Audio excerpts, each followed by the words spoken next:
Scientific way के साथ अनार्य Bharat channel दुनिया को समझने का आपका नजरिया बदल देगा। लाल वाले सब्सक्राइब के बटन को दबाएं, लेटेस्ट अपडेट पाने के लिए बेल आइकन को भी दबाएं।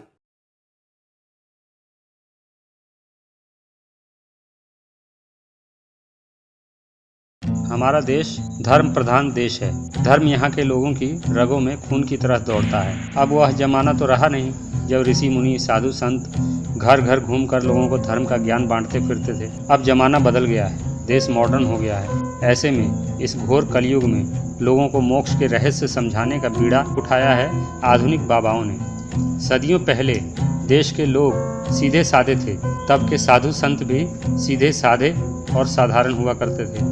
आज के दौर में जब देश तरक्की कर रहा है, देश में करोड़पतियों की संख्या बढ़ रही है, मध्यम वर्ग का तेजी से फैलाव हो रहा है, ऐसे में मौल संस्कृति के साथ साथ बाबा संस्कृति का भी तेजी से विकास हो रहा है। इन बाबाओं की वजह से ही तो देश पुनः विश्व गुरु बनने जा रहा है। हमारी सरकार को भी इन बाबाओं की उन्नति में ही देश की उन्नति का प्रतिबिंब दिखाई देने लगा है। इसलिए देश में अन्य किसी भी उद्योग से अधिक तेजी से बाबा उद्योग बढ़ रहा है। चोर डकैत अपहरणकर्ता भी बाबा उद्योग में अपना भविष्य देखने लगे हैं। इसलिए तो बाबाओं की जमात दिन दुगनी रात चौगनी रफ्तार से बढ़ रही है। बाजार में बाबाओं की कई कैटेगरीज उपलब्ध हैं।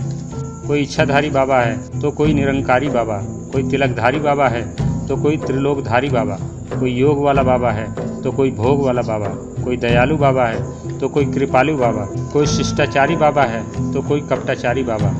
आज़ादी के समय देश की आबादी के हिसाब से लगभग हर व्यक्ति पर एक देवता विराजमान थे।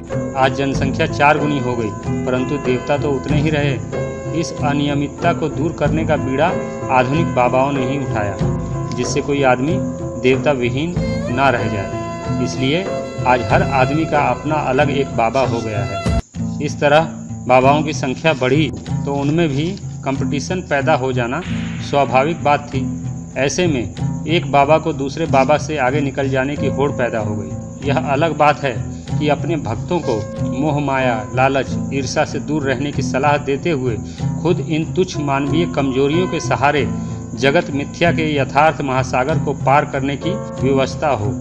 क्योंकि बाबावाद भी कुछ पूंजीवाद के अनुरूप ही खड़ा हुआ है, जिसमें पूंजी ही सब कुछ होती है। परंतु कुछ बातों में बाबावाद के नियम पूंजीवाद से थोड़े अलग हैं। पूंजीवाद में जहां माया यानी पूंजी को सर्वोपरि मानकर अर्जित किया जाता है, वहीं बाबावाद में पूंजी यानी माया को तुच्छ बताकर उसे झटका जाता है। फिर इसी माया से आलीशान आश्रमों का निर्माण होता है, जहां से माया के इस खेल का और व्यापक विस्तार किया जाता है। इस तरह कुछ बाबा जो इस होड़ में सफल हो जाते हैं, उनकी 5 उंगलियां घी में और सर कड़ाही में हो जाती है। फिर तो सरकार भी उनकी, लोग भी उनके और मीडिया भी उनकी। जो असफल हो जाते हैं वो बलात्कार या अवैध कब्जे जैसे मामूली लफड़ों में कुछ समय 5 स्टार जेलों में प्रवचन कराते हैं। बाबा बनने का गुरु मंत्र है झूठ बोलो कॉन्फिडेंस के साथ। आपकी शिक्षा, योग्यता या ज्ञान से यहाँ कोई मतलब नहीं। यह सब तुच्छ चीज़ें हैं। अगर आप बाबा बनने जा रहे हैं तो इन चीज़ों को अतिशीघ्र अपने से दूर करें। बाबा बनने से पहले कुछ आवश्यक बातों को ध्यान में रखें। सबसे पहले आपको अपनी वेशभूषा बदलनी होगी। पैंट कमीज की जगह भगवा वस्त्र धारण करें। तिलक लगाएं। 2-4 मालाएं हमेशा पहन कर रखें। दाढ़ी और मूछों और साथ ही सर के बालों का विशेष ध्यान रखें। प्रतिदिन नहाने की आदत छोड़ दें, क्योंकि आगे चलकर जब आप प्रतिष्ठित बाबा बन जाएंगे तब आप इतने व्यस्त हो जाएंगे कि आपको महीने में एक आध बार संयोगवश ही नहाने का सुअवसर मिलेगा। इसके बाद आप यह तय करें कि आपको किस कैटेगरी का बाबा बनना है। अगर आप थोड़े से रंगीन मिजाज हैं, भोग विलास अय्यासी में आपकी अधिक रुचि है, तब आप राम रहीम टाइप बाबा बन सकते हैं। इसके लिए आपको शास्त्रों की कुछ कहानियाँ और कुछ भजनों को तोते की तरह रटना होगा।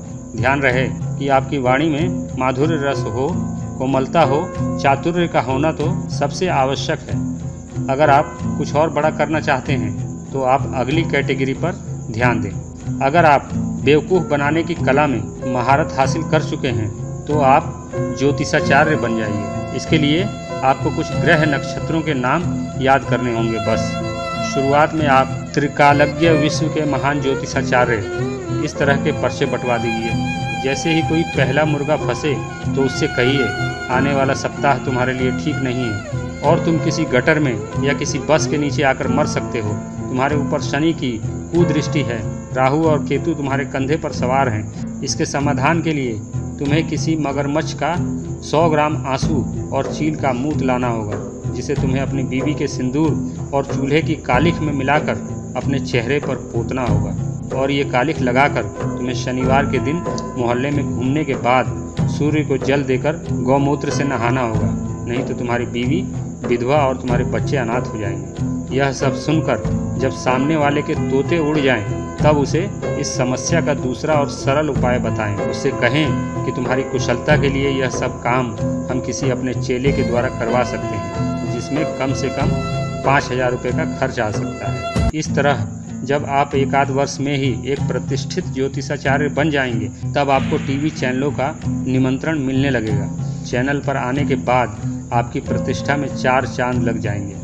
तब अधिक पैसा देकर दूसरे चैनल वाले आपको अपनी टीआरपी बढ़ाने के लिए बुलाने लगेंगे। आप इस तरह के सुअवसर को कभी हाथ से ना जाने दें और झट से पहले वाले को धोखा देकर दूसरे चैनल में चले जाएं। वहां जाकर अपने पहले प्रवचन में ही यह बात अवश्य कहें कि संसार एक धोखा है, तो हे मानव किसी को धोखा ना दो और मोह माया एवं लोभ से दूर रहो। इस तरह की बातें दोहराते रहें। इसके साथ ही हर बात पर पश्चिमी सभ्यता को कोसना ना भूलें। सभी प्रश्नों के उत्तर में एक बार यह बात अवश्य दोहराएं, ये तो हमारे शास्त्रों में पहले ही कही जा चुकी है और यह सब तो पश्चिमी सभ्यता का असर है। इस समय तक आप एक प्रतिष्ठित ज्योतिषाचार्य हो चुके होंगे। आपसे लोग देश की समस्याओं के विषय में प्रश्न करेंगे। महंगाई के प्रश्न पर आप कहें कि देश पर अभी 7.5 ही चल रही है, 7.5 महीने बाद महंगाई अपने आप कम हो जाएगी, अन्यथा महंगाई नाशक यज्ञ करना होगा। बेरोजगारी के विषय में कहें कि भारत महाशक्ति बनने जा रहा है, तो बेरोजगारी जैसी छोटी मोटी बातें अपने आप समाप्त हो जाएंगी। नक्सलवाद और आतंकवाद के विषय में कहें कि जब जब आसुरी शक्तियों का प्रभाव बढ़ने लगता है, तब तब भगवान अवतार लेते हैं। इसके साथ ही गीता का यदा यदा ही धर्मस्य वाला श्लोक ऊंची आवाज़ में पढ़ें। महिलाओं पर होने वाले अत्याचारों के विषय में कहें कि यह सब तो पश्चिमी सभ्यता का असर है। भुखमरी और कुपोषण के विषय में कहें कि यह सब उनके पिछले जन्म के पापों की वजह से है। अवश्य ही उन्होंने पिछले जन्म में किसी की रोजी रोटी छीनी होगी। पश्चिमी सभ्यता की निंदा करते समय यह बात भी अवश्य कहें कि पश्चिम का सारा विज्ञान हवाई जहाज़ से लेकर कंप्यूटर तक हमारे शास्त्रों की देन है। अंग्रेज हमारे शास्त्र विदेश ले गए और उसमें से सारा विज्ञान निचोड़ लिया। इसके बाद चैनल के माध्यम से यह भी कहना ना भूलें कि पृथ्वी अचला है और सूर्य भगवान रथ पर सवार होकर पृथ्वी का चक्कर लगाते हैं। अगर लोगों को यकीन ना हो, तुलसी रामायण की चौपाइयों से इसका प्रमाण दे सकते हैं कि पृथ्वी शेषनाग के फन और कछुए की पीठ पर स्थित है। कमठ से समधर वसुधा के, ऐसा हमारे शास्त्र कहते हैं। अपनी बात को सही सिद्ध करने के लिए यह बात भी दोहरा दें कि यही बात तो बाद में यूरोप के वैज्ञानिकों ने भी सिद्ध कर दिया है। अगर आप ज्योतिषाचार्य से भी बड़ा नाम कमाना चाहते हैं, तब आपको श्री श्री कविशंकर अथवा बाबा कामदेव जैसा योग भोग या रोग गुरु बनना पड़ेगा। अब योग भोग रोग का तो पहले ही पेटेंट कराया जा चुका है, अतः आपको अब कुछ नया करना पड़ेगा। आप शास्त्रों के नाम पर किसी नई कला का इजाद कर सकते हैं। जैसे आप मुर्गा बनने की नई तकनीक शास्त्रों के नाम पर प्रचारित कर सकते हैं। आप कह सकते हैं कि ये कला पूरी तरह भारतीय है और हमारे शास्त्रों में वर्णित है। इस तरह मुर्गा बनने से मानव के सारे कष्ट दूर हो सकते हैं। बवासीर, भगंदर, polio, TB, cancer, brain haemorrhage, heart problems जैसे रोग चुटकियों में दूर हो सकते हैं तथा इस विधि से विश्व शांति आ सकती है। दुनिया की आतंकवाद समेत सभी समस्याओं से छुटकारा पाया जा सकता है। आप अपनी इस इजाद को चिकन योग का नाम दे सकते हैं। धीरे धीरे जब आप एक प्रतिष्ठित चिकन योग गुरु बनकर लोगों को आर्ट ऑफ लिविंग सिखाने लग जाएंगे या भारत के स्वाभिमान की रक्षा के नाम पर देश की सत्ता हथियाने का ख्वाब देखने लग जाएं, इससे पहले ही आप मुर्गांजलि नाम से अपनी दवाइयों की फैक्ट्री खोल लें। ध्यान रखें कि अपने चिकन योग के प्रचार के दौरान विदेशी आविष्कार को एवं पश्चिमी सभ्यता को गाली देते रहें, चाहे आपके कारखाने में जो भी मशीनें हों विदेशी आविष्कारकों और पश्चिमी सभ्यता द्वारा निर्मित की गई हों। इस तरह आप एक दिन बहुत बड़े व्यक्ति बन जाएंगे। देश विदेश में आपकी हजारों शाखाएं खुल जाएंगी।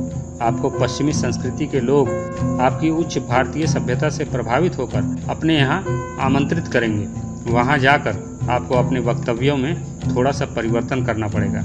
वहाँ आपको कहना होगा कि पृथ्वी गोल है और सूर्य का चक्कर लगाती है। ऐसा हमारे शास्त्रों ने 5000 वर्ष पहले ही बता दिया था।